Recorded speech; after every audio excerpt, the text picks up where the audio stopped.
Hello and welcome to The Long Couch. My name's Carl. I'm joined tonight by Mel. What's up, what's up, what's up? Clearly Mel took a bite of something, not thinking he was going to have to speak so soon.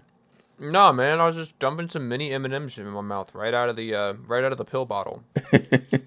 Tonight we will be discussing nostalgia bait, or the dark side of nostalgia. Oh wow, I've written a lot of songs about this. Okay, well then you'll be very well informed and opinionated about this. I always am. I'm at least opinionated. Good, I'm not good. always about well informed, but you know. Seeing as I'm nearly 30 years old, I've reached the age where things that I loved in my childhood are now being remarketed at me, and my nostalgia is being exploited by Yeah, they're preying corporations. on you. They're Yeah. preying on you. So we're going to be looking at a bunch of properties and products that use your nostalgia against you. And we're mostly going to be looking at stuff that millennials or someone about my age might be nostalgic for. But obviously, this has been used since people realized that you could manipulate people with nostalgia like this. Hey, ever since they learned that you could sell it, because listen, you can sell nostalgia, and you can sell it hard. Obviously, previous generations have been sold on the things that they were nostalgic for. You know, like our parents were sold stuff that made them nostalgic for the 60s and so on. Let's get into our first category. Let's do it. This Let's do it. Let's do is it. reboots and remakes. So if You're you're a right. fan, You're right. I am gonna be very opinionated. if you're a fan of movies and shows and any kind of media, you're well familiar with the reboot or the remake because they're just all over the place. And that's because, well, it's easier to sell people on something that they already know and the brand recognition is already there than to take a risk and do something new. One of the biggest perpetrators of Yeah. this is Disney with the Star Wars franchise. So, Meller, are you a big Star Wars fan? I I am. I was a big Star Wars fan. Okay, so kind of a disenchanted Star Wars fan now. Yeah, a little bit. I don't know. I love the original trilogy, and I got a lot of watch time out of them as a child. I had them on VHS, I believe, and like I said, I watched them a lot. But the thing is, also, I was born in 2001, so by the time that I was old enough to, I guess, consume media, the prequels were already well established in pop culture as well. So I grew up with all six at the same time. Mm-hmm. I didn't really view them through the same lens that a lot of people did that were watching the prequels as they came out. I feel like they definitely view the prequels with a lot more contempt than maybe somebody in my situation would. But I really dislike the sequel trilogy. So, when you were growing up, similar to me, you were watching the original trilogy and the prequel trilogy just together, and you're like, this is just Star Wars. This is what Star Wars is. These 6 movies. I was like, this is what Star Wars is, but even as a young child, I could recognize the separation and distinction between like the original trilogy and then the prequels. Mm-hmm. Like in my little baby boy brain, I understood that, like, I couldn't quite explain it the way that I can now, but I understood that like 3 of those movies were significantly different and in my little mind better. So, from 1977 to 1983, we got the original Star Wars trilogy. And that's all fine and good and dandy, and it was a hit, and it was just well loved and became a big franchise for the time and Yes. going forward. And because it was so popular and well loved, 16 years later in 1999, we get a new trilogy. So the prequel trilogy spans from 99 to 2005. We get 3 new movies. And these new movies, they're doing the nostalgia baiting thing. Because they say, hey, you love the original trilogy of movies? This is the prequel. Let's find out how Darth Vader became Darth Vader. What was Obi-Wan doing during the Clone Wars that was mentioned? You know, they were bringing back all these elements from the original trilogy and kind Yeah. of dangling them in front of you.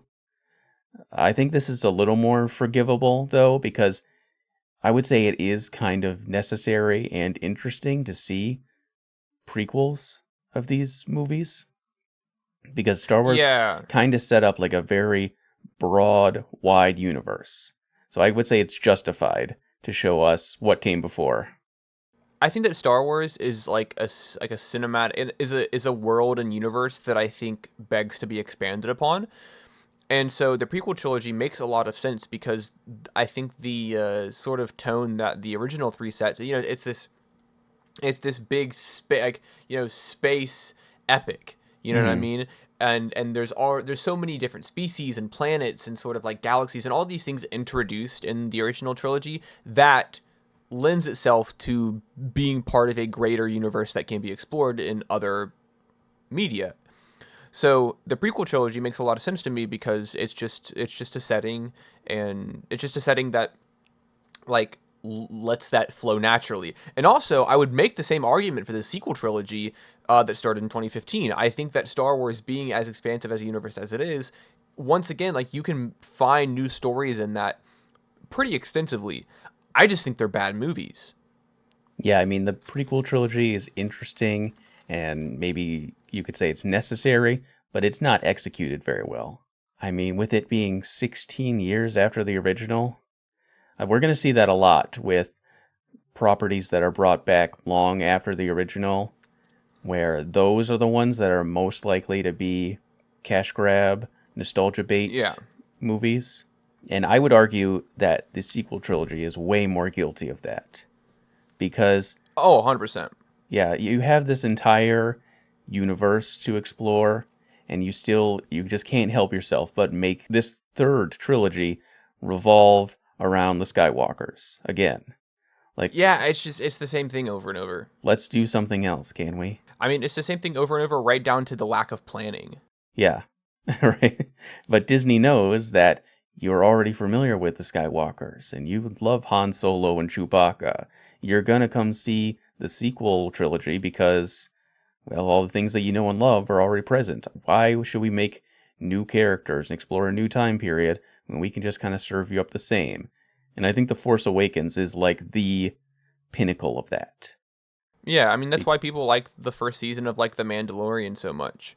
It's like here's a bunch of new people and with an Mhm. interesting story with cool settings and effects and cinematography.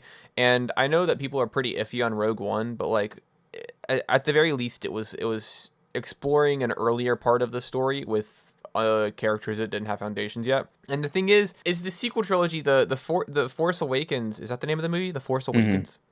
Like, sure, there's new characters. You know, Rey is your new main character. You have Finn, he's like a defected stormtrooper, which is a fucking actually really cool plot line. Mhm. But all of the new stuff they don't do anything with, and then all the old stuff they shoehorn back in. They go and they say, "Hey, there's Guy." Now, pause movie so everyone can clap in the Uh-huh. theaters. Yeah. Like I'm pretty okay with like people doing callbacks if like maybe they're rebooting a trilogy or rebooting a series and the original series was like decades ago, like bringing in cameos and doing little callbacks, like that's fun and to be expected if you're doing a reboot of anything.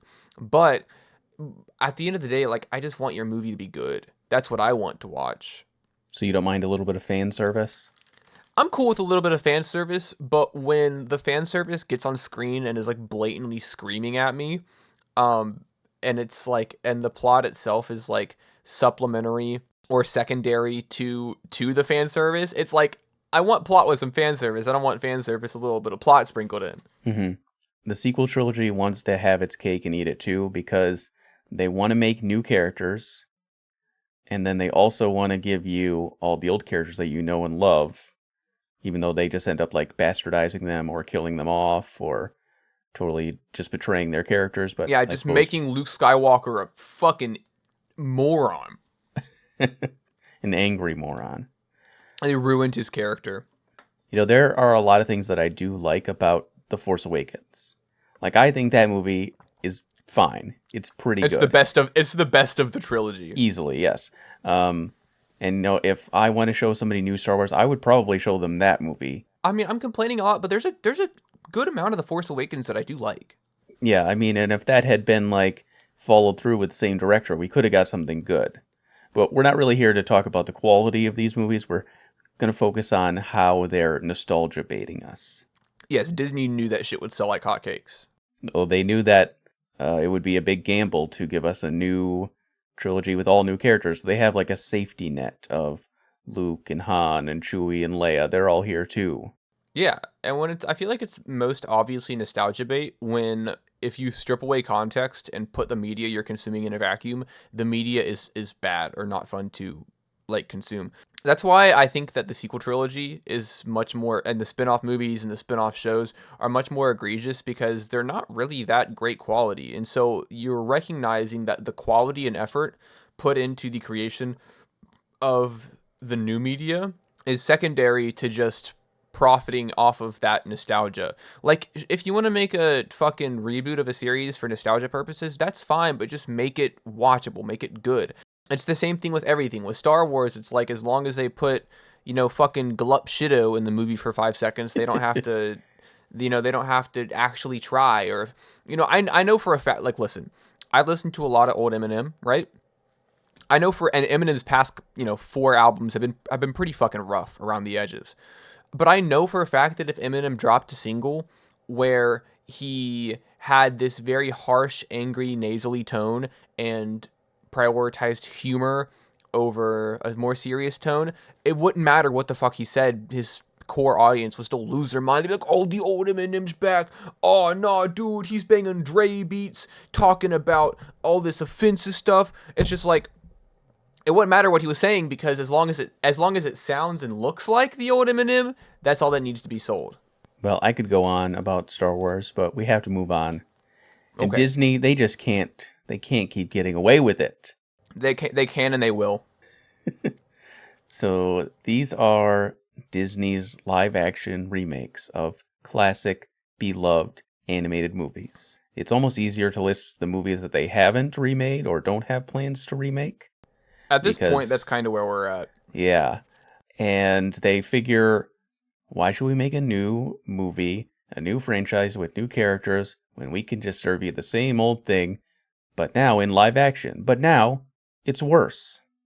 Yeah, now it's the same thing that you knew from your childhood, but now it has a significantly less amount of whimsy and magic behind it. Yeah, now there's no character behind it anymore. Yeah, it's a flat, superficial, superfluous, reanimated corpse of a dearly past loved one. Remember the timeless look of Disney's animation? Well, now we're going to give you bad CGI that will be dated in like a year. I know that there's that sort of like big debate, like, oh, the Lion King remake isn't live action because it's all CG. I mean, yeah, that's true. It's not a live action movie, but it's just easier to call it that, whatever. But like when you look at the Lion King like side by side with the original animated movie, it's just like it's so lifeless. When you animate animals like with 2D animation or with 3D animation, like that's more stylized in that regard, like you can give them such vivid and vibrant and expressions. Like you can really convey the exact emotion they're feeling and like their movement and their faces, and you have pretty much unlimited creative freedom to visually display what the character is feeling and what the character is doing. But when you try to look realistic, it's all I'm seeing is a lion just kind of like shifting its eyes a little bit, maybe doing this weird muddy CG frown. Like it's not all of the life is taken out of it, and it's no longer a character that I feel like I can connect with or empathize with or invest in any way, because it just feels like a nature documentary. Not even that. I like nature documentaries. This shit is just fucking boring. Well, I mean, nature documentaries aren't well known for their plot or their characters, right? Yeah. I mean, yeah, I do think that The Lion King is the most egregious example of just making something worse for nostalgia bait, because, like you said, you just strip away all the emotion and character that you get from actually animating. The personality, the expression, the scene with the wildebeest stampede and the movie. I'm saying camera, but it's animated. But when the camera cuts to like Simba's face, and it does that zoom in, and the dread, the absolute horror and terror that dawns on him is so full of life. But then you watch the live action one, and it's just like it's nothing. None of that urgency is conveyed in the emotions of the animals, is because they look like realistic animals. And I mean, animals don't really have distinct facial expressions in a way that we recognize. They do have Yeah. distinct facial expressions, but not in the exaggerated, over the top way that stylized animation can convey. It just seems like the most backwards thing. It's like they don't understand why people like the thing that they like.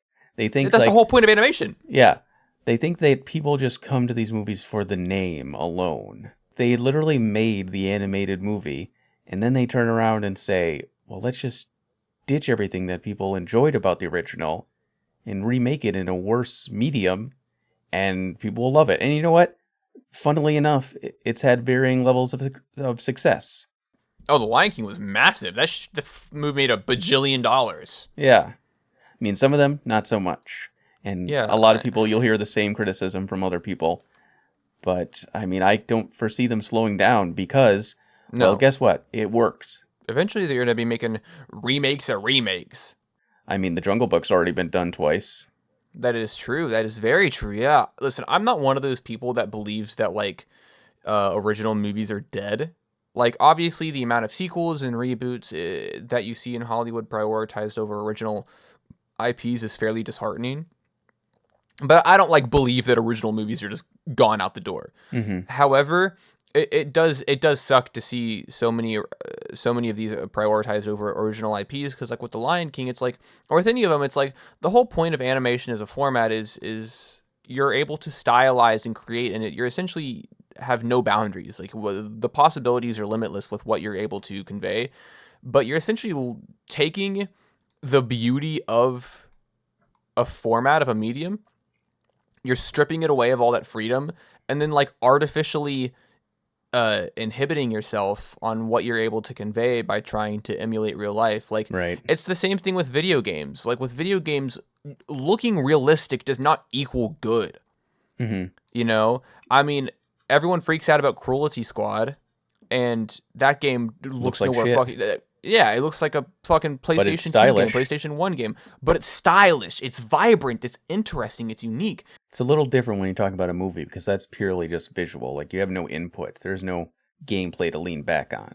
But I get what you're saying. That's my issue. Is like all of these Disney live action remakes is like that same concept where it's just like, hey, it's thing you like, but like it's real life. I don't need it to be real life. I like that it's animated. Right. It's like they don't get that. There's a strange idea that making movies in live action is just inherently better. Like animation is inferior to live action. I don't understand. Like they're two different mediums for a reason. You know what one of my favorite movies is? What's that? Coraline. Right. Great book, great movie. Is there a And live that action remake movie- planned for that one? I know that's not I Disney, fucking but hope not. I can imagine But with nostalgia baiting, that one's gonna get a remake. Well, I guess my point is that Coraline is so stylish. It was so painstakingly crafted as a stop motion film. Mm-hmm. And I feel like so much of the charm that makes that movie so endearing and so visually interesting would kind of be gone if it was like just a live action movie. And it's Like, gonna look good forever too. that movie will always look amazing. Let's take a look at a few sequels or reboots that came out long after the original that were just obvious cash grabs. And Yes. the fans were not into them. So first we have Zoolander. So the original came out in 2001. 15 years later, we get Zoolander 2. That's a long time. I don't know who asked for this. People did not take too well to it. Why wait 15 years to make a sequel to a comedy movie? It was like, yeah, dude. Who was almost 2 decades later was like, we need a second Zoolander. Well, we don't. But they know that if they can make this movie and they can slap the Zoolander title on it, then people will go see it because they'll say, oh, I like the first Zoolander. Ben Stiller, he's hilarious. I'm going to go see this movie, regardless of what the quality might be. Comedy movies, a lot of the time, like Zoolander, like, they're so self-contained. Yeah. I mean, like, what comedy sequel can you think of that, like, legitimately is, like, at least as good as the original? I mean, there's not many. I'm trying to think of one, but Okay, Dumb and Dumber, I hate that movie, right? I think it's a bad movie, probably Jim Carrey's worst. Then they made Dumb and Dumber 2, which was like, hey, what if we take the Dumb and Dumber movie and just make it fucking worse? I think this one is a significantly more egregious offense because of how much time had passed and how little anybody wanted a second. And I'm not even trying to diss the first Zoolander. It's Yeah, just like, first Zoolander's good. Yeah, why do we need a second one? And why do we need a second one 15 years later? Like, if there was a good story to be told, they would have done it Yeah. almost immediately after the first. Yeah, I mean, I guess maybe need isn't the right word. And I'm even okay with rebooting something after so long. Like, if 20 years later, they're like, holy shit, we have a new idea for Zoolander. Yeah. Cool, make it. Even if we don't need it, please make it. But make it good. I mean, think of like the God of War reboot or the Doom reboot. Exactly. Those are things where they said, I mean, those are video games, sure. But they looked at the old thing, they said, this was popular for this reason. What if we recontextualize this in a different light? And, you know, they ended up getting a really good product out of that. This is just slapping the Zoolander title on the movie. But when you have a soulless reboot made by people who hate the original source material and just want to make a quick buck off of nostalgia, it's like, yeah, no wonder the movie's bad. Nobody working on it cared about it. I mean, maybe that's not true, but the final product really does not say otherwise. If you want to reboot something, you have to have a good reason for it. There has to be a new spin that you can put on it. Not just because, well, this was popular. Remember this thing? Fans haven't gotten this for a while. Why don't we give them this? Yeah, I hate watching something and then like realizing and like the writers of like the reboot will like kind of like be like snarky and tongue-in-cheek and backhanded about the original source material. This is low-hanging fruit, but it's like, why are you making a Scooby-Doo reboot if every joke that you have is at the expense of the original Scooby-Doo? Like, you obviously hate it. So why are you remaking it if you obviously hate everything about the original IP? There's a lot to criticize about Velma that, like I said, is kind of low-hanging fruit, but like a lot of the jokes are made at the expense of the original. It's like, a talking dog? How fucking stupid is that? Well, I mean, I can't imagine a show would ever put a talking dog in it. That's fucking dumb as hell. in their mind, that is the appeal of it, is that it's Scooby-Doo, but now it's edgy. But like, people didn't want that from Scooby-Doo, and that's not what they liked about the previous incarnations of it. The Scooby-Doos that James Gunn produced, those live-action movies, that's how you do a Scooby-Doo reboot. I agree, yeah. I love those movies. I mean, that's a good way to take like a cartoon franchise and put it into a live-action setting and actually respect the source material. Well, let's take a look at The Matrix. So, the third Matrix movie of the original trilogy, Revolutions, came out in 2003. 18 years later, we get The Matrix Resurrections, which yes, did not do too well. Another obvious cash grab. Another, hey, you remember The Matrix? You like that, right? Well, here's a new one. I mean, if there was a story to be told in the Matrix universe, they should have done it way sooner. Why wait 18 years to give us an undercooked sequel? It's not even like there's a time frame in which you need to release your sequel. Like, for example, Avatar 2, The Way of Water, came out like fucking 15 years after the first Avatar, and it was amazing. It was a fantastic movie. Sure. I mean, so, that wasn't like a dormant franchise that they brought back out of the blue. Well, that was just a really delayed, stuck true. in development hell kind of movie. I guess my point is I don't care how long it's been. How the length of time is insignificant to me. But if you're going if there's if an amount of time has passed to where a new movie in the franchise would be considered a reboot, a revival, or this sort of reawakening of the franchise, I mean, like I said, like I just want it to be respectful of the IP and just good. Like, I mean, if they waited 18 years to make the next Matrix movie, but it had a rich plot, it had great character writing, like it was a well-made movie that expanded upon the world of the originals, then in my mind, that's great. That's awesome. That's awesome that later down the line, they found more to tell about that story. But if it's bad and it's shitty, then it's bad and shitty. And it's just like, okay, that's fucking sucked. It was no point. It was just low-hanging fruit nostalgia bait. So you don't mind that they waited 25 years to make a sequel to Space Jam?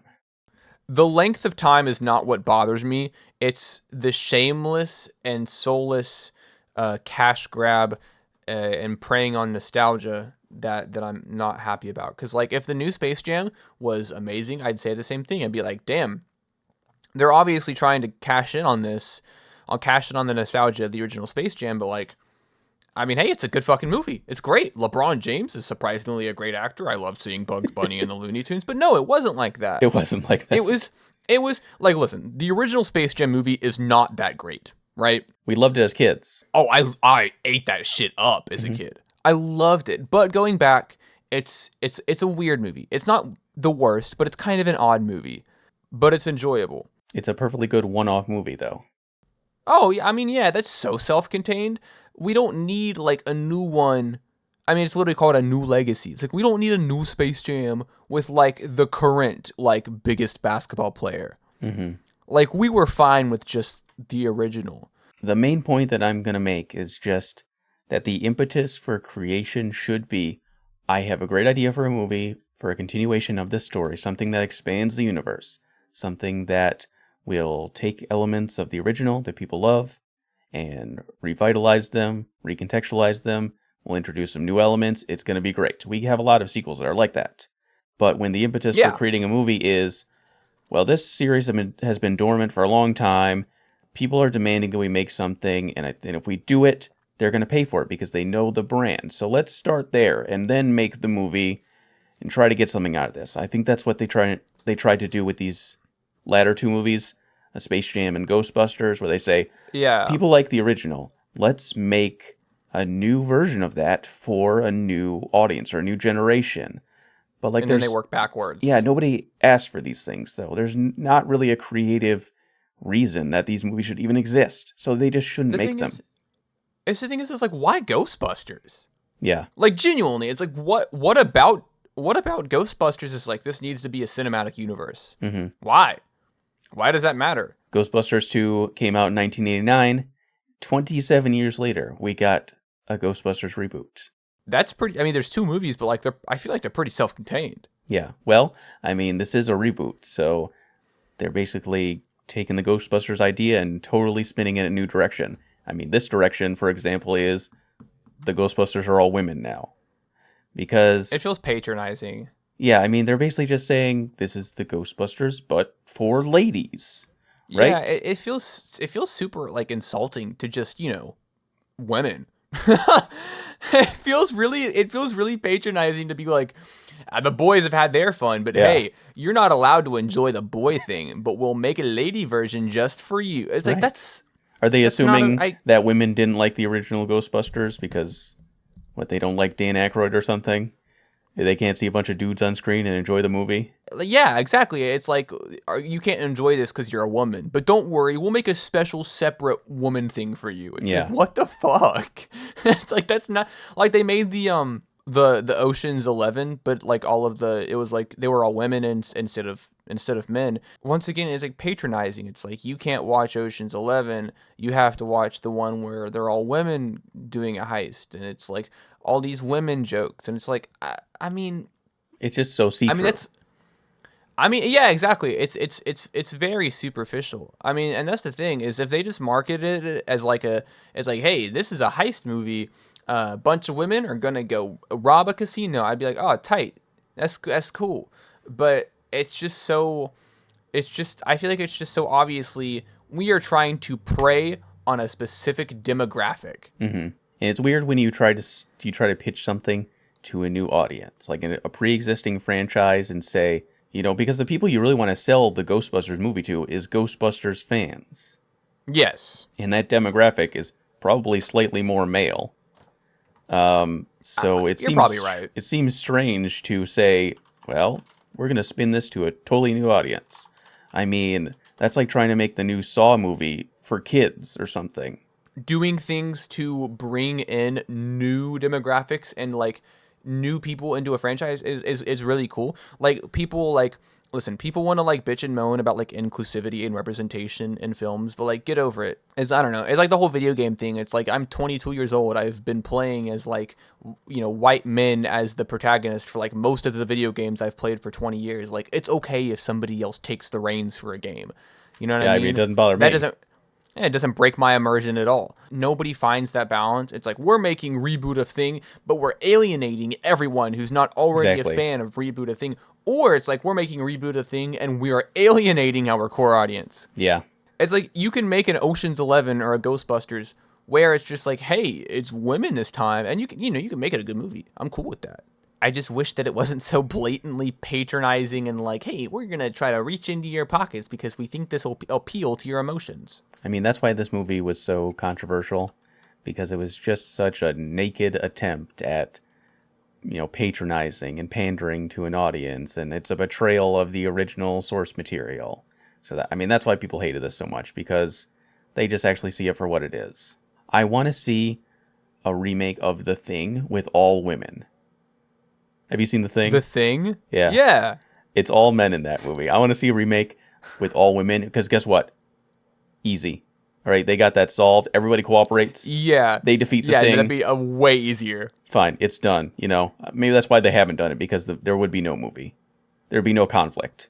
That's true. There's a couple movies that I'm sure that I could think of where it's like if we replaced all of the lead male actors with women, it's like most of the problems are just like gone.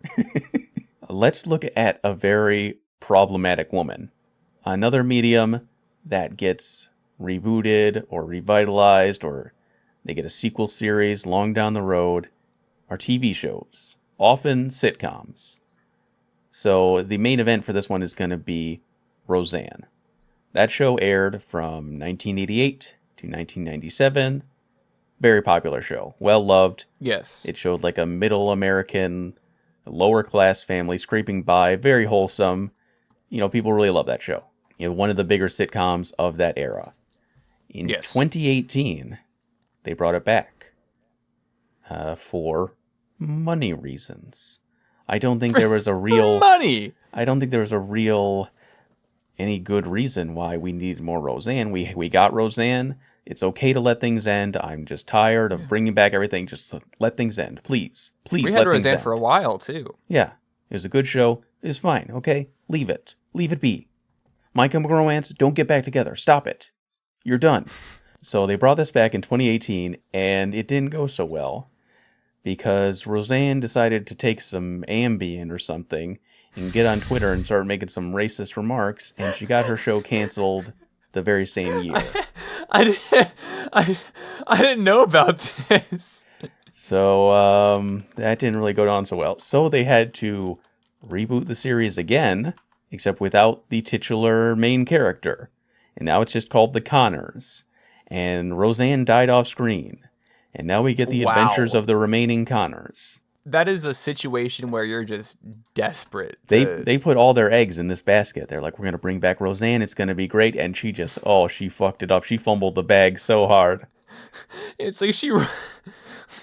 And then she said, I was taking Ambien, so that's why I tweeted that racist thing. I would never do that had it not been for the influence of Ambien. Listen, I know people that have taken Ambien and they never went on racist tirades on Twitter.com. Right.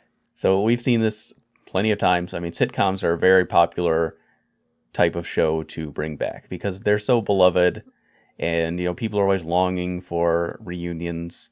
So we got Full House. That shit is nostalgia bait right there. Yeah, Full House, 1987 to 1995. They brought it back with Fuller House in 2016. What I do want to touch on is iCarly. So this falls into my kind of generation. This was 2007 and 2012. I was watching this when I was about that age range. I think iCarly was the B plan here, because I think they wanted to bring back Drake and Josh, but Drake Bell is like a very problematic criminal guy. So they thought of next best option, iCarly. Let's bring back iCarly, and they did, and they aged it up a little bit, surprisingly. Yeah, a little bit. Not a lot though. Yeah, not too much. Not enough to keep up with the generation that was actually still watching it, because they still want this to be inclusive to that kind of, I don't know, preteen, teenager generation. I'm not sure why. Yes. Because the people who would come back to watch this in droves are now adults. Yes. And this is kind of a tangent, but when Netflix made the Series of Unfortunate Events series, I was like kind of disappointed that it wasn't mature. Because I just assumed, like, we've already had the Nickelodeon Jim Carrey version of this story. Great movie. And now all the people who watched Unfortunate Events, or that read the books, or saw the original movie as kids, are now adults. This is the perfect opportunity to give us, like, a more mature, darker version of Unfortunate Events, and they didn't. Now, granted, I still like it quite a lot. Yes. But initially, I was disappointed that they didn't go that direction, because that just seems natural, I think, to kind of age up media as the audience gets older. At the same time, though, I feel like you don't always have to. Though, like it doesn't. No. Like we don't always need thing but edgy. I think Series of Unfortunate Events actually does lend itself to a much darker tone. Like I said, like the iCarly reboot, like it was definitely geared towards an older audience. You know, they were cursing, they were talking about sex, like things were aged up. But honestly, like the jokes were never really that crude. You know, it wasn't like a super offensive or edgy or more adult reboot like in that regard. It was literally just aged up just as much as the core audience had. And I think that it was all the better for it. But like it had the same feel and vibe as the original iCarly. And them saying damn or oh shit like didn't detract from that feeling. Yeah. There are just certain franchises that I thought, you know, you could age this up with your audience and it might appeal to them again. Like, I always thought they would bring back Drake and Josh, but they'd be like, oh, now Drake and Josh are in college. Yeah, now They're young Drake adults. smokes weed. Yeah, you know, and Drake is getting laid all the time. And, Yeah. you know, they would have more adult themes like that, and I could be like, this show is still cool, and it's keeping up with me. But that didn't now end he's up just happening. committing criminal endangerment. So, lastly, we have The Twilight Zone, and I only wanted to point this out just because of how many times it got rebooted. So, the original airing was 1959 to 1964. Then it came back in 1985 to 1989. Then it came back again 2002 to 2003. And now it's back on in 2019, still ongoing. So this is one they can't let die, just because the name. I didn't even know it was back. The Twilight Zone. I knew it came back. I knew it came back in 2019, but I didn't know that was still going. I thought it was canceled like immediately. Oh, well, maybe it is. I don't know. My research is a little shoddy sometimes. But that's okay. It was rebooted many times. And I mean, you know the Twilight Zone just by the name. Like, the premise is there. You kind of get the gist of it. It's going to be an anthology paranormal horror show. And if you slap the Twilight Zone name on it, well, everybody knows what that is. They're going to watch the new series. Well, let's look at a couple cartoon shows that were revived long after their original run. So first we have My Little Pony. So My Little Pony and Friends aired in the 80s. And in 2010, they revived the franchise with My Little Pony Friendship is Magic. And I wanted to touch on this one because, well, obviously they revived it in the hopes that we're going to get a new generation of young girls to get on the My Little Pony train. Right? Yeah. That's who the show is for. But little did they know that this show is weirdly going to appeal to a bunch of grown-ass men. Yes, that is like the target audience at this point. I mean, that was not the target audience, but somehow it hit that audience. I don't know exactly what about this show resonates with that audience, but they ended up taking it, and now it's kind of like the My Little Pony creators have to kind of cater to that audience and their original audience as well. It's very strange. They're like stuck. Yeah. I mean, I just can't imagine like making something like that that's like targeted and then getting an entirely different audience from it and then thinking, well, what do I do now? I mean, yeah, there's like a very large portion of adults that are like really into Bluey. Oh yeah, I love Bluey. And it's like, okay, that's just not the intended audience at all. No. But here we are. But and okay, fine. I have a 4-year-old, so I'm okay to watch Bluey, right? And you know, I would argue that you're okay to watch Bluey. If I you mean, have a 4-year-old. I'm not going to shame anybody if you like My Little Pony or Bluey and you don't have kids or whatever. If you enjoy the show, fine, that's great. Even if it wasn't made for you, go ahead and enjoy what you enjoy. It's just funny the way that panned out. Next up, we have the Powerpuff Girls, a show that I loved as a kid. It aired from 1998 to 2005, and they brought it back for a bit of a reboot in 2016 onto 2019, and it wasn't so hot with the original audience. It kind of just came off as like a shallow, soulless reboot of the series. See, I never watched the new one at all. I've only seen a couple episodes in passing because, well, my kid. I think it's fine. I mean, I like the original. I've seen this one. I think I've got a couple chuckles out of it. It's totally fine. But I haven't actually sat down and watched it, like, as a fan of the Powerpuff Girls, thinking, this is going to meet my expectations. So it's kind of like, what was this show made for them? Or is this show just made for, like, we're going to bring the Powerpuff Girls to a new generation?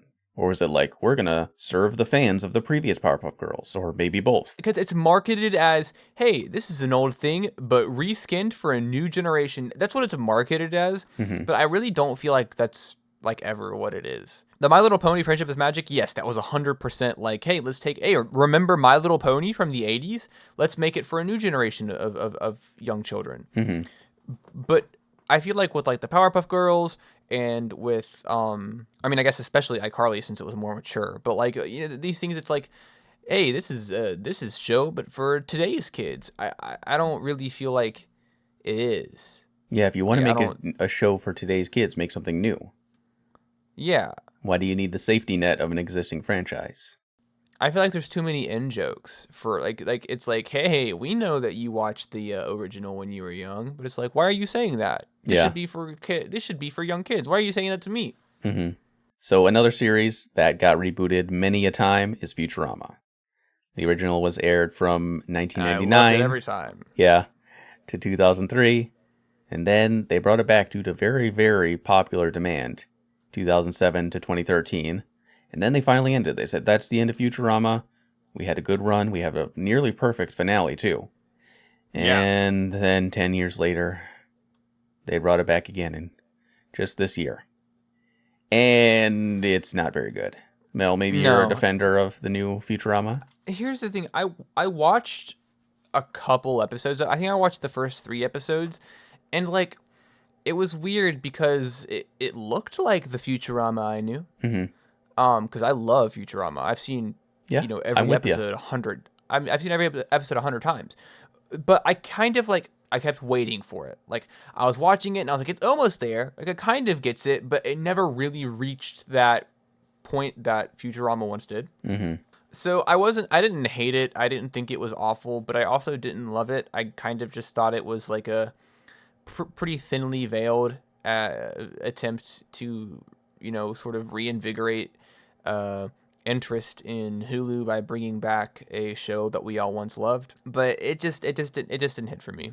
I know this was obviously very heavily demanded. Like, people wanted more Futurama. Yeah, when they announced there was more Futurama on the way, I was so excited. I was so excited for it to come back. And the Futurama fandom is still like alive and thriving. Yeah, baby, I'm part of it. We need to understand that sometimes shows just end, and we have to be okay with that. Otherwise, we get like bastardized versions of them that just go on. And this Futurama is just, it looks like Futurama. It kind of sounds like Futurama, except for Billy West's voice doing Fry is a little funky. But it just doesn't hit the same. The writing is just not as good. It's not as novel. It definitely just feels like, Futurama, come on, here it is again, Yeah. You guys like this, right? And that's all it is. And it's really disappointing because they could have had a really great legacy. And they had a really great ending already. Capitalism won't let things die. That's just all that it comes down to. Like, if there is money to be made in a franchise, it's not in your best interest to just quit it when the ideas run out. Because if there's still money left in that well, you're gonna squeeze that well and get every last penny you can out of it until it's like just crumpled to dust in your hands. And there's just no faith in the franchise left. That is true. To be fair, for a lot of people, Futurama still has an amazing, perfect finale because a lot of people just didn't watch the new one. Right. And that's fine, too. You can just do that. You can just pretend that the other ones don't exist. So another medium that gets rebooted and remade, and you get sequels to much later on, it's video games. Hell yeah, baby. So Alone in the Dark. The third game came out in 1994 before being rebooted in 2001 and again in 2008 and again next year. They just keep trying to stop trying to make Alone in the Dark a Yeah. thing. It's not gonna They happen. really keep trying to make it work. Yeah. I mean, yeah, you've already had multiple attempts at rebooting it, and they haven't caught on, and it hasn't spawned a new big, massive Alone in the Dark fandom. And a lot of people, I would think, they'd say, Alone in the Dark, huh? What? Yeah, they say, what are you talking about? I know Resident Alan Evil, Wake, right? who's that? Yeah. SimCity. The fourth SimCity game came out in 2003. 10 years later, they reboot the series with just SimCity. And this is the new SimCity for the new audience, a new generation. And it's a complete mess. The servers don't work. It's an always online game, so you just can absolutely not play your single player SimCity game for like the first month of its existence. And it just totally killed interest in the franchise and soiled the perfectly fine legacy that was SimCity. I think that SimCity brings up a big pet peeve of mine that does not matter at all, but I hate it when companies do this. It's been a while since Thing released. Let's say SimCity 4. Mm-hmm. Let's say, Battlefield fucking 20 whatever it was, 2077. I don't know what it was. Or like Gears of War 5. And they're like, "Hey, it's been a while since we did a thing. Let's just make it as obvious as possible that we're trying to restart the franchise to capitalize on as much money as possible by just naming it the title of the first game, or even worse, shortening the name of the title." Like, for example, for SimCities, let's reboot it. Let's just call it SimCity. Gears of War, there was 5 games of those. Let's just call it Gears. Uh-huh. I know it does not matter at all, but I hate when like reboots are just like, let's just either shorten or just take the original name. So when they reboot a franchise, you think they have to have a subtitle or something? I don't know if it's a subtitle, because like, for example, like with Doom, I was cool with that game being called Doom because it had been like literal decades since the last game, and it was a complete rework of the series. It's completely different. That game is colloquially known as Doom 2016, though, as to not be confused with the original Doom. Yeah, that is exactly. That is a good point. Even though I'm defending Doom's usage of it, that's still a pretty good point. With like SimCity, it's like, okay, SimCity 4, and then the next one is just called SimCity again? No, just call it SimCity 5. The idea behind that is that this is a reboot. We're restarting the franchise for a new audience, and you don't have to have played the original games, the original 4, to get SimCity 5, because this is just SimCity. This is the new one. That's true. I don't know. Call it fucking SimCity Recharged. I don't know. All right, so every reboot has to have a subtitle to differentiate it. But then again, the subtitle is, the year kind of serves as the subtitle. This is SimCity 2013. That's true. This might not be a hill that I want to die on. I'm losing confidence in my argument by the minute. Okay, so another franchise that I loved as a kid, Spyro the Dragon. I was a PlayStation kid. I didn't have no fancy Nintendo. I was playing Spyro. And there wasn't exactly a long drought of Spyro games because they had the original trilogy, and then they did reboot it a couple times, or here's a new spin on Spyro. We're trying to make it a thing. Those games really didn't pan out quite as well. They weren't nearly as beloved. I mean, you meet Spyro fans today, they're going to talk about the original trilogy. The game before this was in like 2008 or something, so there was not a huge gap in Spyro releases. But they did kind of soft reboot Spyro, or at least put him into a new franchise. So Skylanders. When Skylanders came out in 2011, I feel like they were not confident that Skylanders was going to do well. So they tied it into an already existing franchise. A name you know. This is Skylanders, Spyro's Adventure. This is a Spyro game, everybody. Skylanders, what's that? Oh, Spyro. I know Spyro. I remember Spyro. Spyro's cool. Yeah. Right? Skylanders. This is cool. This is great. The game really did not emphasize Spyro. He was just there. He was the mascot of the game. You could just play as him. It was totally shallow. They just tacked him on because they weren't really confident that this new IP was going to do well on its own without being tied to something that already exists. They did this shit to my boy Conker, too. God, they did. This is the laziest kind of reboot, where it's like, hey, I'm worried that our media won't sell. Let's just slap on an existing IP's name. Like American Psycho 2, I was that literally going shit to was say not that. Yeah. that shit was not American Psycho 2. That was Mila Kunis is a murderer. Oh Uh-huh. fuck, this movie sucks ass. Let's just call it American Psycho 2 last minute and change up Exactly. some scenes to make it work. Skylanders has some real American Psycho 2 energy. It really does. Skylanders Aspire's Adventure 2011 is kind of like the American Psycho 2 of video games. So, one that's very recent is, oh, this is quite a title too. Grand Theft Auto, The Trilogy, The Definitive Edition. So if Yes, you it's a played lot. the Grand Theft Auto San Andreas Vice City 3 back in the day, oh, I mean, what's better than getting a remake? You get your games that you love in a shiny new package, modernized. This is great. Yeah, amazing. I get to relive my glory days of playing these games. Mm-hmm. I sure hope they're properly optimized. Yeah, I sure hope they didn't just take the mobile ports of these games and kind of half-ass slap them onto your consoles. So It's obviously, embarrassing. this came out and it was a total mess. The love was not there. And I can't believe No. that Rockstar, someone of their pedigree, would put this out. I know they didn't develop it, but they slapped their sticker of approval on it and said, this is good. Yep. This is a Rockstar product. So this is obviously like a cheap cash grab. They take something that they know you love, they put like minimal effort into it, and throw it at you. They did the same Yeah. thing with the Red Dead 1 port, where they didn't like remaster it or upscale it or change it in any way.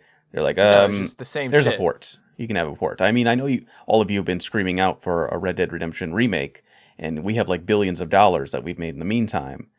There's a port though. There you go. Yeah. That'll do.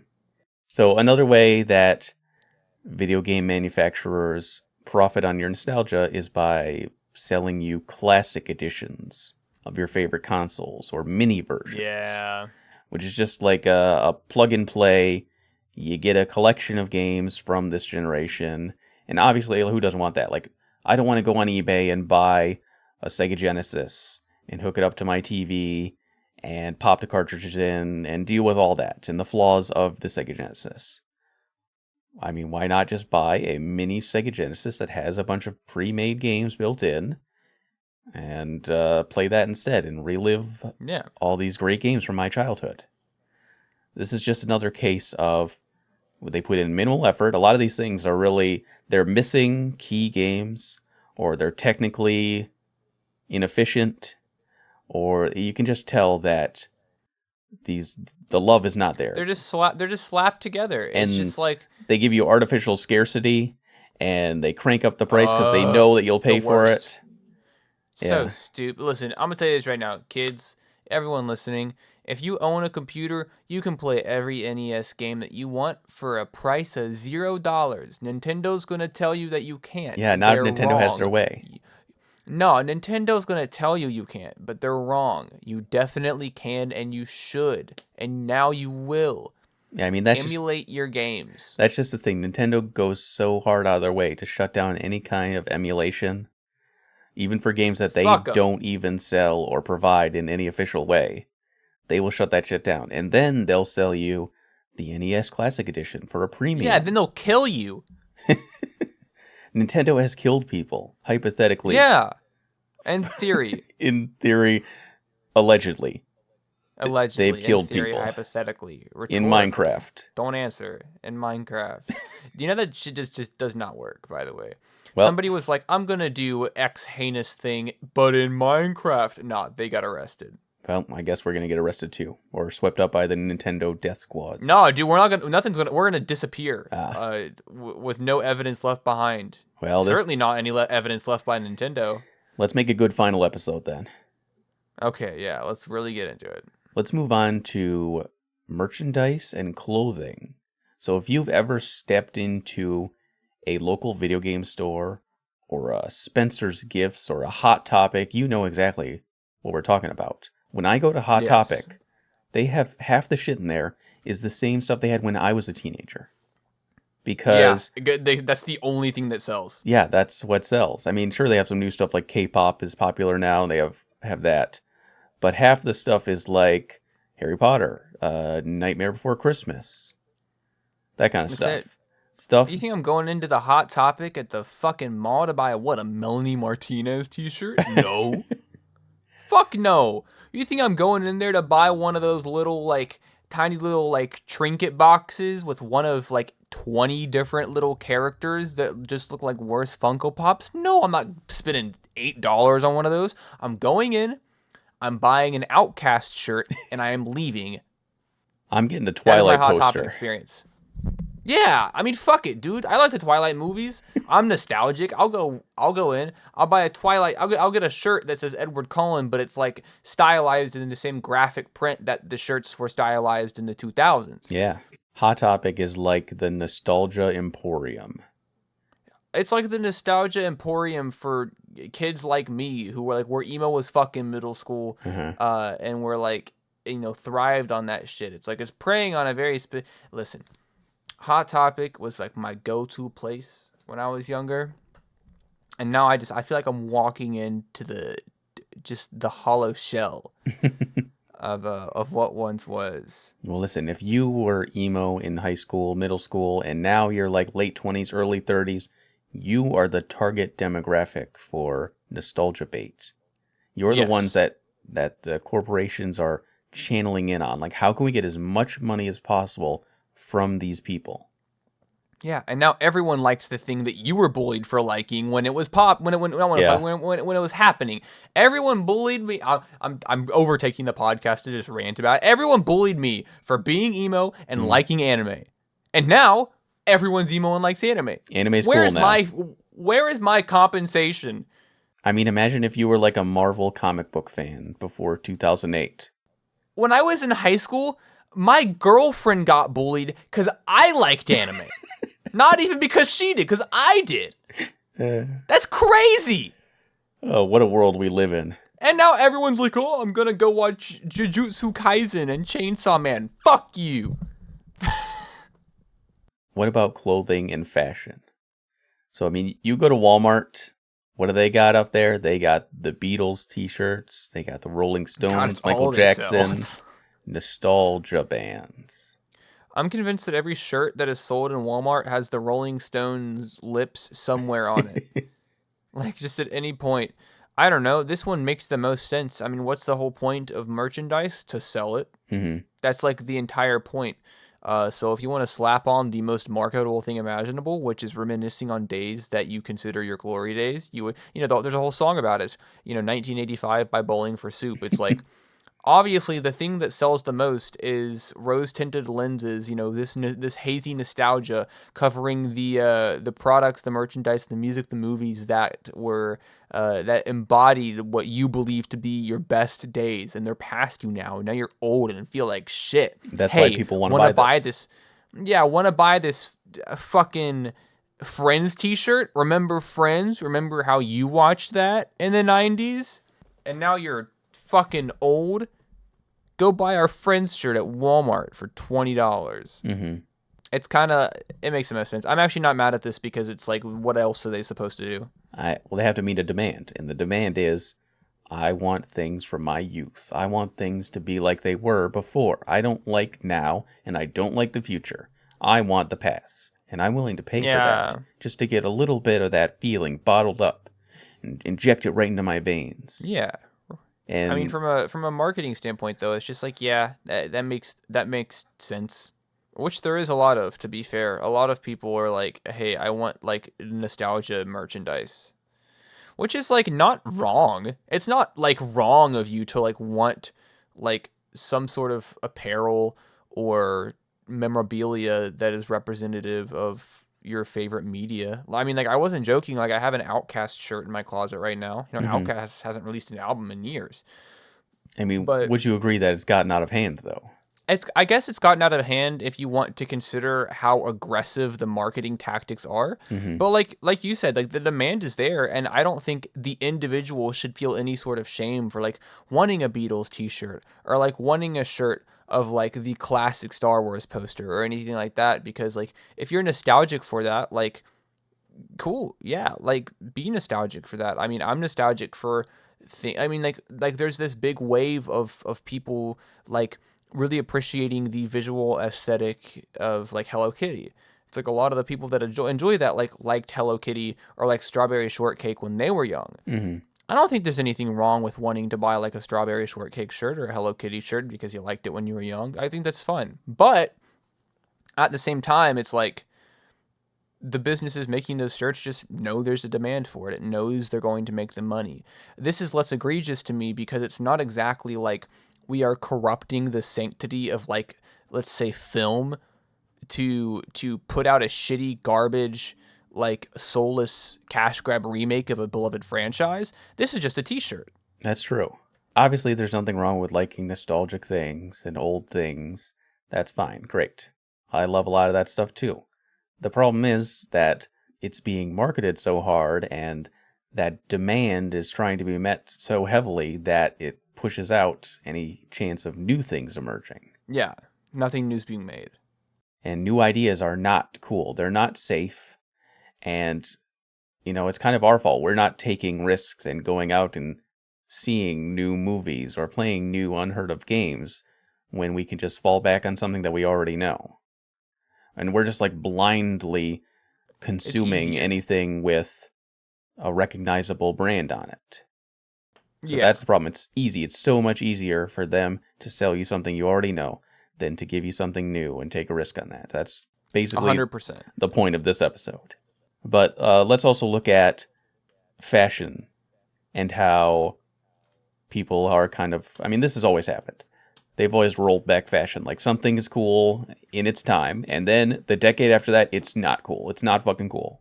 Do not do that. We don't talk about that. No. The decade after that, though, it's cool again. That's fine. We can do that. That is kind of the typical cycle, though.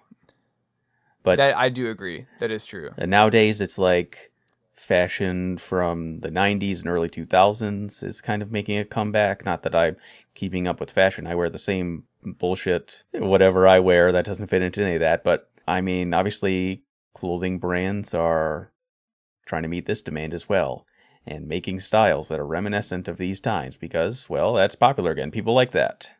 Like, retro clothing is so, desirable. I mean, this is how it goes. I mean, for example, what was super popular 10 years ago?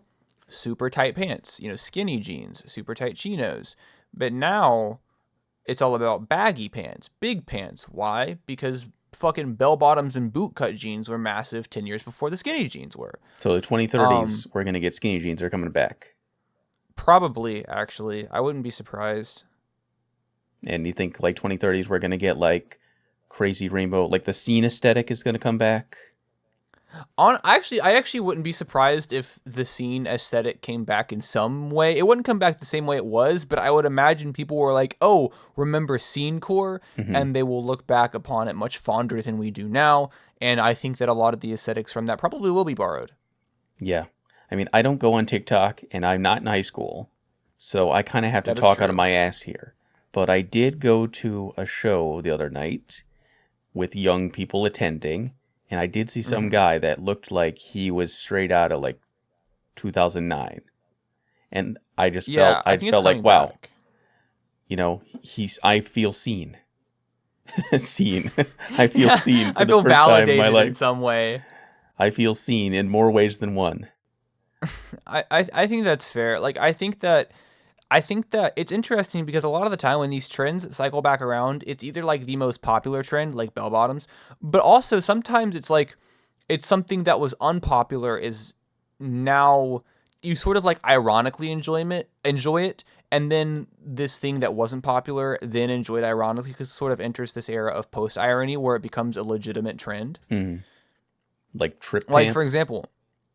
Yeah, but like I think that you bring up a good point with like scene, like the scene core and scene aesthetic, where it's like scene kids were like made fun of for being scene kids because they looked the way they did. But now it's like, oh, that's so cool. Like that's like it's ironic. But then, you fast forward a little bit, you get to that post-ironic stage where it's just like, oh, like I actually do enjoy the aesthetics of this. And like I hate comments like this because I think they're incredibly demeaning, backhanded, and patronizing. But like I really like 100 Gex, and they're like, and a lot of people will comment on like Gex songs and be like, oh, like this was just like haha funny irony, but like now I actually like it. Yeah. It's like, well, that's kind of backhanded, isn't it? To be like, I only enjoyed this thing because it was ironic, because I was like very tongue in cheek enjoying an unpopular, not cool thing. But now it's cool, so I do enjoy it. Well, then let's dig into the music portion of this episode. There's been an influx of nostalgia bait music tours. And I think these have Yes. always existed, but now they're existing for me. I'm in an interesting place because now that I'm nearly 30, I've gotten to the age where things that I liked as a kid are coming back around, and I can be Yes. nostalgic about things kind of for the first time, which feels weird. But Yeah, it's like you're finally at that point where it's like, oh, now all of the nostalgia stuff is being marketed yeah, towards what I'm nostalgic about. because for the longest time, it was 80s nostalgia and even 90s nostalgia that Yes. I'm not super, like I was born in 94. Like I was a small child through most of the 90s. I was not listening to music and being involved in pop culture much. So a Yeah. lot of the stuff that was being marketed was before my time, and I didn't really catch on to it. But now, the nostalgia stuff that's being pushed, it's my stuff, and I get to see all my favorite things get bastardized and run to the ground. Yes. Uh, It's a part of the life cycle of everybody, of every generation. yeah. But we're gonna take a look at like the When We Were Young festival, or Sick New World, or even the I Love the '90s tour. So God, obviously, very blatant. very blatantly like baiting your nostalgia out. Like, you're going to pay hundreds of dollars to come see My Chemical Romance and Paramore headline because you cried to them in high school.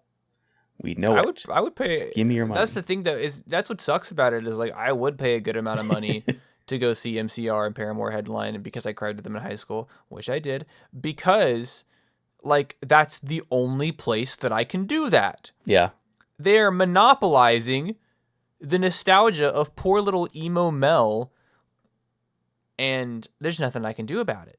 except pay. That is true. Also, wasn't isn't the When We Were Young festival like isn't I might be lying and totally wrong, but like isn't that shit kind of a mess? I think the first day got canceled due to winds, but I think other than that, it went off without a hitch. Oh, okay. I thought there was like some weird shit going on, but I might be maybe I'm just used to that just being part of the greater scene of that kind of music. So maybe I spoke too soon. Right. And then Sick New World is mostly headlined by bands who have existed for like 15, 20 plus years, which It's are more like new metal oriented. yeah, which is strangely coming back. It's just one of those kind of genre rotation life cycle things where the old stuff is now cool again. But it's like once again, it's like System of a Down and Korn. Like, where else are you gonna get that? That's true. I mean, they know what the people want. This is popular again. We're going to package that nicely and we're going to sell it back to you. Yes. And yeah, exactly. This is the only place you're going to get this thing. All these things that you like in one place. Well, you're going to have to pay a premium for that. All these things that you used to like in one place Hmm. that you thought you weren't gonna get anymore, this might be the last chance. Yeah. So let's take a look at a couple songs that riff on old songs and are obviously using nostalgia. I can't wait. So I just have three here. So Lil Uzi Vert released a song recently called CS, which is a play on Chop Suey by System of a Down. Because Yes. I mean, that song was huge when it came out. And Massive. yeah. So that song is kind of having a revival now. I mean, it's always been popular and well loved, and it's a great song. Yeah. It very much transcends its core demographic. Right. And now we have a new artist flipping it, and you could say not very well, depending No, on it's who a you are. shitty song. Listen, I like some of Uzi's songs. CS fucking sucks, and I'm not gonna have anyone try to convince me it's good. I'm sure it was made in good faith. Like I'm Yeah. sure that Uzi's version was made in good faith. Yeah. They just didn't I'm do a very sure. good job. Yeah, no, because he does lean into a lot of like the punk and metal aesthetics Hmm. when he's not like so heavy into like the sort of trancey rap. So like, I get it, but it's a bad song. Then we have, this is a very recent release, Hello There by Corbin, Lil Tracy, and Black Cray. So this came out on Lyrical Lemonade a couple months ago, and it's a spin of I Miss You by Blink-182. Kind of like an emo rap song. that takes melodies and samples from that song and recontextualizes them. I think this is great. There are tons of songs that do this kind of stuff. I think it's a really cool celebration of, Yeah. emo culture and stuff. This doesn't feel like it's bastardized. I think, No, and the thing is, and neither does the Uzi Vert song. Like I shit on it because it's a bad song, but like you said, like I think things like this are actually pretty good examples of like honoring and respecting something that we're all kind of nostalgic for. It's like we're just interpolating. mhm, We're not stealing or trying to like. Because I highly doubt that like Uzi was like, oh yeah, dude, I'm gonna nostalgia bait the hell out of people with my cover of Chop Suey. right. I don't think that was the goal at all. No. If it was the goal, it would have failed because it didn't sound like the original. But still, Yeah, I mean, I think that music, you can't just like use an idea one time and be like, it's off limits now. yeah, that's not I think it's fair. great to take an existing song, and it gets done all the time. Samples are super common. A lot of songs you listen to, you probably don't even know are samples or that they're Yeah, taken from 100%. somewhere else because music is very limited. There's only so many ideas that can go around, and I like when they get reused and recontextualized. It's really interesting. Lastly, we have Cold Heart by Elton John and Dua Lipa. So this is a collab between the two, an old legacy artist and a new hot popular artist. So obviously this is in good faith because it's made with the original artist. Yes. And it is obviously an attempt at, hey, taking this thing from the past. Maybe people are nostalgic for it. Maybe they've never heard Elton John before, but they've definitely heard Dua Lipa. So what if we combine the two when we get something new out of it? Hey man, anything to get the younger generation to listen to Elton John. That's true. And you see this a lot, like when Stranger Things had Running Kate Up Bush, That baby. Hill, Kate Bush, and Metallica. A bunch of younger people were introduced to that for the first time. And I mean, A bunch of younger people were introduced amazed by Metallica and then immediately disappointed by what they've been up to recently. They're like, damn, this is really cool. I'm going to go check out this band. oh, Saint Anger, what's this? There are lots of genres that obviously were popular during a certain decade, and they're coming back. Disco, popular in the 70s. There are a ton of top 40 pop songs that have huge disco elements. Oh, yeah. I mean, Dance the Night by Dua Lipa, we just talked about her, but that was like one of the biggest songs of this year. Yeah, it was massive. It's a great song. It's a great song, though. It's very well made, too. I absolutely despise disco, though, so I don't want the disco revival. Then we've got synthwave from the 80s, so I mean, the one biggest notable pop artist star. we could point to is probably The Weeknd. Yeah, I mean, it's the biggest male pop star on the entire planet. And Yeah. he does only synthwave, essentially. Right. I would actually argue that in terms of mainstream widespread consumption, he actually probably did single-handedly revive synthwave. Yeah. Yeah, I just can't think of a single other mainstream artist that was like on that synthwave shit until The Weeknd was. Right. I mean, And 80s, I'm sure that there's definitely other people doing it, but not at his level. And 80s nostalgia has been popular for quite a long time, so it's really only a matter of time before we get a new artist who's making 80s-like music and introducing it to the new generation. Then we have nu metal, which was very popular in the late 90s, early 2000s. And this is strangely making a comeback. Well, I guess it's not strange because this is just the normal cycle of music. And it seems like a lot of young people are getting into nu metal. Not that we have a lot of new artists who are making nu metal, but it's a lot of just people older are nu metal. getting into old nu metal albums and bands. listen, I at one point was also a young person, and I mean I'm still a young person, but I was a young person into new metal. I get it. There's a bunch of metalheads out there who are gonna be like, "Oh, new metal's the worst kind of metal. That shit makes my fucking eyes and ears bleed." Whatever, dude. Grow up. Slipknot's good. I mean, it was hated like when it came out. It really was. So it's kind of Listen. funny that it's gone full circle and now it's like the most popular genre of metal at the moment.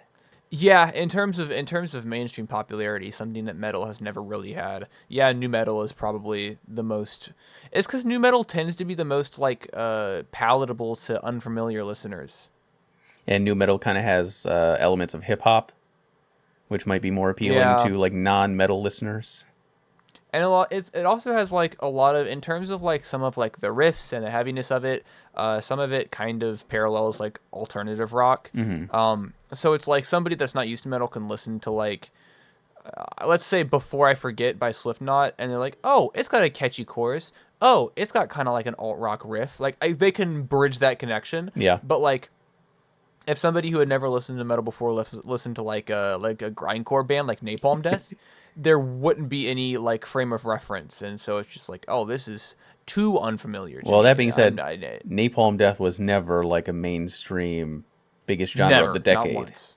Grindcore has never, No. never. I mean, Cannibal Corpse got pretty close though in True.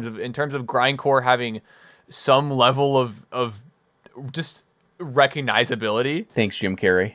I predict that in the next 5 to 10 years, metalcore is going to come back. 100%. I would 100% agree with you. That's probably true. And as someone who's nostalgic for that genre, I'm looking forward to it. Shut up and take my money. Dude, people that have never heard metalcore will hear it for the first time and they'll just be like, "Oh my god, this is the craziest shit of all time." And they're right, it is the craziest shit of all time. I don't know, it's like when people that don't like, that are kind of unfamiliar with like how intricate pop can be, hearing like a really good pop song for the first time. Mm-hmm. Like I think that maybe the best pop song ever made is Future Sex Love Sound by Justin Timberlake. And it's just like, if you're listening to shitty garbage cookie cutter pop, when you hear like a really good nuanced pop for the first time, it's like, oh my god. Yeah. It's like, holy shit, I didn't know what I was missing. That's how the kids are with metalcore. They hear metalcore and it's just like their eyes are opened finally. Now, metalcore is not known for its technicality in a lot of cases, but Nah, you don't need it. That raw fucking power, that's all you need, baby. I suppose. Listen, man, if it's heavy, if it means some shit, you don't need those, tricky arpeggios and bass solos. There's no need to fret. So, pop punk also recently had a moment in the sun. Obviously, that was very popular in the 90s and 2000s when it originated. And then we can all thank Mr. Machine Gun Kelly for helping to put it in the spotlight, as well as Travis Barker and some legacy bands. I loved Travis Barker. I've seen Travis Barker perform live, and he's a monster. But I will never forgive him for what he has done. What has he done? I can't take it back. What has he done? He hopped on every single pop punk revival song in between the years of 2019 and 2022, and now we have some of the. Never mind. Is that a bad thing? Yes, it's awful. I love his talent is wasted. Really? On these garbage fucking literally, I can't believe I'm saying this. The single person that made anything worth listening to in the pop punk revival was Olivia Rodrigo. Really? Literally, I mean, what are you gonna Machine Gun Kelly? That's an incredibly hot take. What about like Kenny Hoopla? Oh, yeah, that's true. That's true. I guess my brain went to Olivia Rodrigo because she was the most mainstream to do it. Listen, no disrespect to Kenny Hoopla, but in terms of like audience, I would compare Olivia Rodrigo to like Machine Gun Kelly in terms of like reach. She's bigger, but you know what I mean? Like they're both kind of A-listers. Mm-hmm. And his pop punk sucked. It was bad. It was awful. I hated listening to it. It was upsetting. But I don't love Olivia Rodrigo, but like hers was better. Yeah. I mean, It was better. I think Tickets to My Downfall is pretty good. I hate it. I'm sorry. I can understand. I think that's fine. Obviously, it's incredibly derivative, and it's not innovative at all. But, no. I mean, I think it's pretty good. It's okay. Like, for just being, it's kind of an old school sounding pop punk album. It is fine. It does that job, and I think it's enjoyable. I didn't go on to continue to listen to any more MGK because I got what I wanted out of that album, and that I don't need any more. It was just so weird because I grew up loving pop punk. Like that was like my number one genre when I was younger, was pop punk and then emo. And so when the pop punk revival came, you'd think that I'd be the happiest person there was. I loved Blink-182's pop punk. I loved Green Day's pop punk, like NoFX, like all of these bands. When pop punk came back around, you'd think that I would be really happy, but I was just really disappointed. You think everybody who tried their hand at pop punk just did a bad job of it? It became so obnoxiously homogenized in like less than a month. And yeah, it's on its way out again, only to be revived 20 years from now. I'm much more sympathetic to pop punk than a lot of other people are. Some people just straight up hate the genre in general. I don't. I love it. Same. I just think that the wave, like the sort of like COVID wave of pop punk Yeah. that came out it was all, I mean, it was the same shit as everybody hopping on the trend of hyperpop, just on a much more mainstream level. Yeah. Like one person makes a good hyperpop album and everyone's like, I want to make hyperpop now. It's the same shit with pop punk, but now it's just like people with a genuine reach in the music industry making super bland and hollow pop punk. I mean, I agree. A lot of the new wave of pop punk was just too derivative of what already came before. Like, the idea Yes. is that we're supposed to put a new spin on it for a new audience, and I don't think that happened enough with this genre. No, not at all. Next up, we have shoegaze, which was at its peak in the 90s. And this is definitely not like a mainstream sound yet, and it may be on its way up. I don't know. You could hear shoegaze on your radio sooner rather than later. But this is popular on TikTok, and a lot of these shoegazy bands, either from the past or the new wave of them, are kind of having their moment right now. It's still relegated to the underground, but there is a market for shoegaze. Yeah, I mean, they kind of like develop these like somewhat insular markets on, like, especially on TikTok. Like TikTok is like, I'm not even going to talk negatively about it. It's just like neutrally, TikTok is a platform that highlights and spotlights waves of music more than any other platform. Mm-hmm. And it happened with surf rock at first a couple years ago, especially with like Surf Curse. But it happened with surf rock, where surf rock was kind of like the flavor of the month for TikTok's music, and then they moved on to hyperpop, and that was kind of like the big thing on TikTok. And now, as you said, it's shoegaze, and so it's just like, obviously you have a lot of people that are just trend hopping and are recognizing when the trends are on the come up, and they make a bunch of shoegaze music because that's what'll get them likes on TikTok. But then also, I do think that, like, being unbiased here, I think that there's a really great community of musicians on the platform that really do help innovate older sounds. Like, I think that a lot of the people making shoegaze that kind of center their platform around TikTok, like, are making pretty good music. Mm-hmm. And they're using TikTok as their primary push for a broader audience. I can definitely see shoegaze continuing to take off. Well, let's look at the current hot thing, because I've been surprised in 2023 how many country songs have hit the top 40. It's really annoying. I am a kind of a casual pop country enjoyer. I like it. And country is just one of the biggest, like, divides in talent that I've seen. Yeah. Like, for example, I love a lot of folk music and I like a lot of southern rock, but when I think country, I can't help but think of like stadium country, and I hate stadium country. I hate pop country. I understand. But I like a lot of like outlaw country that was like a bit older, like Johnny Cash, whatever. But stadium country, the super, like, I hear a Blake Shelton song and I want to fucking scream, dude. Like that, I hear a Jason Aldean song and I just want to scream. See, I'm on the opposite end, because I'm like a basic bitch music enjoyer, and I just love pop music. So, like, getting to hear the pop music sound that I already like with interesting new instrumentation, like, guitars, slide guitars, banjos, acoustic drums, and like country spin on it, I really like it. It tickles my brain. And I think most people are like me, and that's why country is... So I'm the odd man out. Well, I mean, look at the top 40. There's a bunch of kind of accessible pop country songs in there. I mean, why are they there? Are people looking for just kind of a newer, fresh sound? They've gotten bored of like hip hop inspired pop and electronic pop. Is that why? I don't actually know why country's having its moment right now. Well, that's actually pretty accurate. I mean, think about how long pop music was borrowing the aesthetics of electronic and dubstep. I mean, that lasted a while. Mm-hmm. Pop used to be R&B adjacent, then it became electronic and dubstep adjacent. Yeah. And now then it's like hip hop adjacent. But now pop is country adjacent. I mean, think about how many country songs you hear at trap drums. Right. Because they're really just pop songs that have a country spin on them. Yeah, but listen, just because I listen to 12 hours of music a day and have completely ruined my sonic palette by listening to everything conventional there is, and therefore I have to essentially like keep myself on my toes by diving deeper and deeper down more obscure and experimental rabbit holes. Just because I've ruined music for myself doesn't mean everybody else has, so I get it. This is just one of like pop's natural phases. Like we get bored of a certain sound and then we try something else for a while. 100%. And then 5-10 years from now, we'll try something else. I mean, who knows if the country thing will continue to grow or if it's going to fall off pretty quick and we'll get a new sound to listen to.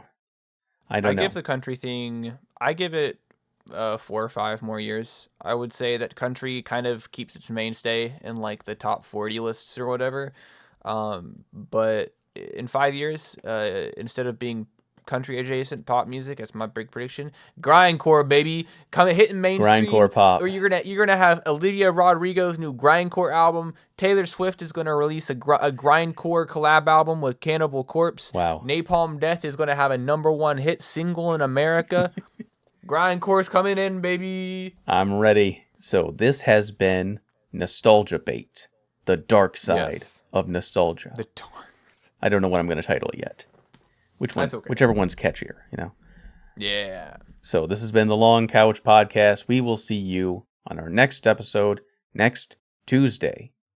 Bye. Bye bye.